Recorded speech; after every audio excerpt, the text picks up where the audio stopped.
વન્યજીવોની પજવણી અને ગેરકાયદે પ્રવૃત્તિ સામે કાર્યવાહી કરવામાં આવી। વન વિભાગે 75 ગુનાની સામે ₹13.30 લાખથી વધુનો દંડ વસૂલ્યો। અભયારણ્યમાં અનધિકૃત પ્રવેશ બદલ ₹7.76 લાખથી વધુનો દંડ। વન્ય પ્રાણીઓના શિકારના 8 પૈકી 4 કેસમાં કોર્ટે કાર્યવાહી કરી છે। શિકારના અન્ય 4 કેસમાં ₹2.20 લાખ દંડ વસૂલવામાં આવ્યો છે। પરવાનગી વગર લાકડાની હેરાફેરીને લઈને 3 લાખથી વધુનો દંડ ફટકારવામાં આવ્યો છે। આ સાથે ગેરકાયદે પશુ ચરાવવા બદલ પણ ₹32,500નો દંડ વસૂલવામાં આવ્યો છે।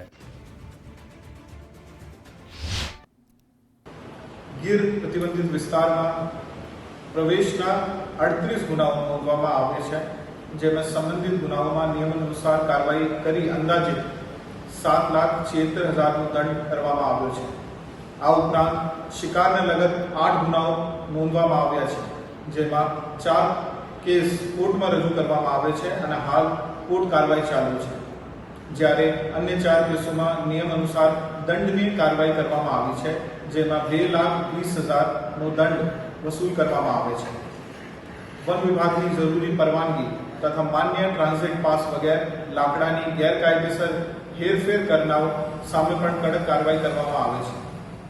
આવા 16 ગુનાઓમાં નોંધી સંબંધિત ઇસમો સામે નિયમ અનુસાર કાર્યવાહી કરીને અંદાજે ₹3,30,000નો દંડ કરવામાં આવ્યો છે।